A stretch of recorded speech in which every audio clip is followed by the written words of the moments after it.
আমি এখানে বসেই ওপেন চ্যালেঞ্জ করে দিচ্ছি যে আমি আওয়ামী লীগের কাছ থেকে 1 টাকার সুবিধা পাইছি, 1 টাকা যদি কেউ প্রমাণ করতে পারে। আমি সাংবাদিকতা করি আজকে 36 বছরের ভাই।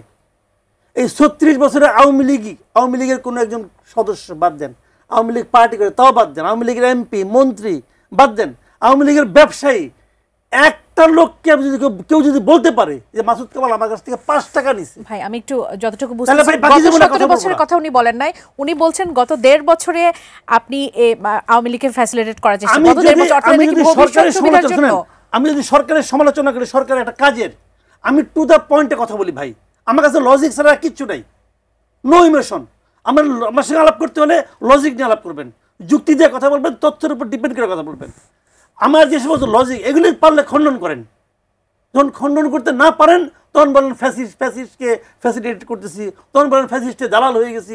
ভাই এগুলি করে তো কোনো লাভ নাই। তাহলে ভাই লাস্ট ভিডিওতে বললেন মানবাধিকার সংস্থাগুলোর মাধ্যমে আওয়ামী লীগের বৈধতা উৎপাদন করার যে ব্যাপার, কোথায় বৈধতা উৎপাদন এই বিষয়টা আপনি একটু বলেন। কোথায় বৈধতা বাই করেন, দেখেন বাই করেন। আপনি কি বলছেন লাস্টের 1 মিনিটটা আপনি নিজে বলেন। শুনেন আমি বলি, আমি কি বলি সেটা বলি। আমি কি বলছি মুখস্থ করে রাখি নাই, ওটা এখানে আছে দেখেন, আবার দেখেন, দর্শক যারা আছে তারাও দেখেন। হ্যাঁ বলেন আপনি, দেখে তো আলাপ করেন। আমার বক্তব্যের কথা সেটা আমি বলি। আমি বলছি যে ওখানে হিউম্যান রাইটস ওয়াচ তারা কি বলছে, তারা যেভাবে কথাটাকে শেষ করছে, তারা বলছে যে এরা এই একটা আইনের মাধ্যমে দেশের মধ্যে বিভিন্ন রকম দমন পীড়ন চালাচ্ছে, বরং সরকারের উচিত হবে এগুলোকে বাদ দিয়ে একটা শান্তিপূর্ণ ও অংশগ্রহণমূলক একটা নির্বাচনের পরিবেশ তৈরির জন্য উদ্যোগ নেওয়া। এটা মীনাক্ষী গাঙ্গুলি বলছে। তো মীনাক্ষী গাঙ্গুলিকে আমার ভাই হয় নাকি রে ভাই? সে বলছে এটা তো ওপেন ভাই। মীনাক্ষী গাঙ্গুলি আপনার ভাই হইতে পারে, তাহলে এটা তো ওপেন রে ভাই। হাসিনা তারা আপনার ভাই ব্রাদার হইতে পারে। আপনি এগুলাও বলছেন যে মানবাধিকার সংস্থাগুলো বলেছেন যে এই নির্বাচন অংশগ্রহণ গুলো বলি নাই, মানবাধিকার সংস্থা বলছে। হ্যাঁ আচ্ছা ঠিক আছে গুলো বলেন কি আপনি? আচ্ছা ঠিক আছে, মানবাধিকার সংস্থার কথা বলছেন। হ্যাঁ এটা বলছেন যে এই নির্বাচন অংশগ্রহণমূলক হবে কিনা আওয়ামী লীগ ছাড়া, এটা বলছেন কিনা আপনি? হ্যাঁ আমি কি বলছি আমার খেয়াল নাই, আমি যেটা বলছিলাম আপনি বলছেন যে ডক্টর ইউনূস আমাদের ইমেজকে কোথায় নিয়ে যাচ্ছে, হাসিনা সরকারের সাথে, মানে আপনি ইউনূস সরকারের সমর্থক বলছেন। না উনার এই আমলটাকে আপনি তার সাথে সমর্থক এবং তার সাথে একই বলছেন। ওরা বলছে এই যে দেখছেন পয়েন্ট এটাই যে উনার কোনো কথা না, উনার কথা হচ্ছে বিভিন্ন মানবাধিকার সংস্থার কথা, বিভিন্ন লোকের কথা।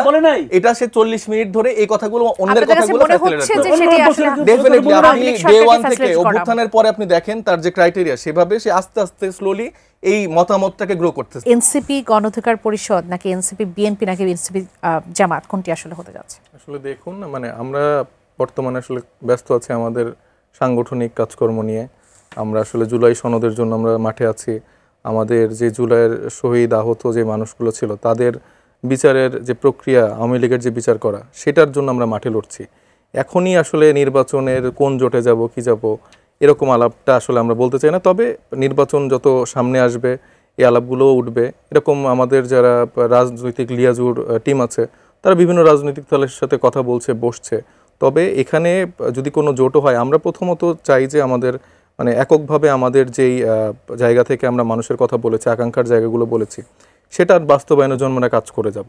সেই ক্ষেত্রে আমাদের সাথে সমমনা কোনো দল জোটবদ্ধ হতে পারে, কিন্তু একীভূত হওয়ার কোনো প্রশ্ন নেই, এটা আমি ক্লিয়ার করে দিচ্ছি। পরিষ্কার কোনো একীভূত হচ্ছে না। এটা অধিকার পরিষদের সাথে আপনাদের আলোচনা তো অনেকটাই আসলে গণ অধিকার পরিষদের আলোচনা এখনো হচ্ছে, তবে একীভূত এনসিপি কোথাও হচ্ছে না, এটা একদম ক্লিয়ার। এখন নির্বাচনের আগে কোনো জোট হবে কিনা সেটা আসলে সময় বলে দিবে। যদি জনগণের চাহিদা অনুযায়ী এরকম কোনো প্রয়োজন হয় তাহলে সেক্ষেত্রে আমরা কোনো জোটে যেতে পারি। সেনা কর্মকর্তাদের বিরুদ্ধে যে গুম সংক্রান্ত মামলা, সেটির গ্রেপ্তারি পরোয়ানা, এতে সেনাবাহিনীকে কলঙ্কমুক্ত করা যাবে? মানে কিছু কিছু বিষয় নিয়ে তো তাদের দিকে আসলে অঙ্গুলি উঠেছিল। শুনেন, একটা ঘটনা দিয়ে পুরো আপনার তাদের অনেক দিনের যে কলঙ্কটা মুক্ত করে ফেলাবেন, এটা হয় না। কিন্তু এটা খুব জরুরি ছিল, এই যে ঘটনাটা, এটা খুব জরুরি ছিল। একটা ধারণা ছিল এতদিন যে আমি সেনাবাহিনীতে আছি, আমি যা কিছু করব আমি এক ধরনের ইমিউনিটি পাবো। এটা উচিত না। এই ধারণাটা এবার এই আদালত ভেঙে দিয়েছে, এই ট্রাইব্যুনাল ভেঙে দিয়েছে। আমি এটাকে প্রশংসা করি। আমি মনে করি যে ভাই আপনার আর এই মামলাটা, আমি এটাও মনে করি এটা মার্শাল ল আন্ডারে না, এটা আপনার এই ট্রাইব্যুনালে হওয়া উচিত। ট্রাইব্যুনালের আইনটা এরকমই, একমাত্র সংবিধান ছাড়া অন্য কোনো আইনের সঙ্গে ট্রাইব্যুনালের আইনে যদি কোনো বিরোধ হয় তাহলে ট্রাইব্যুনালের আইনটা টিকবে, ওটা টিকবে না। কাজেই যা হওয়া উচিত তাই হবে। আমি খালি একটা কথা বলি, দেখেন এই সরকার নতুন যে মানে আওয়ামী লীগ সরকার চলে যাওয়ার পর তারপরেও কি এই সেনা কর্মকর্তাদের মন মানসিকতা চেঞ্জ হয়েছিল? যেগুলি গুম ঘর ছিল, আয়না ঘর ছিল, এগুলো তারা চেঞ্জ করে নাই? আমরা তো গুমের যে রিপোর্ট দেখলাম, গুমের যে ডকুমেন্টারি দেখলাম, ওগুলো দেখলাম তো তারা এটাকে আড়াল করার চেষ্টা করছে। সরকার চেঞ্জ হয়ে গেছে, ওদের মেন্টালিটি চেঞ্জ হয় নাই। বিচার হওয়া উচিত, আমি মনে করি দৃষ্টান্তমূলক বিচার হওয়া উচিত।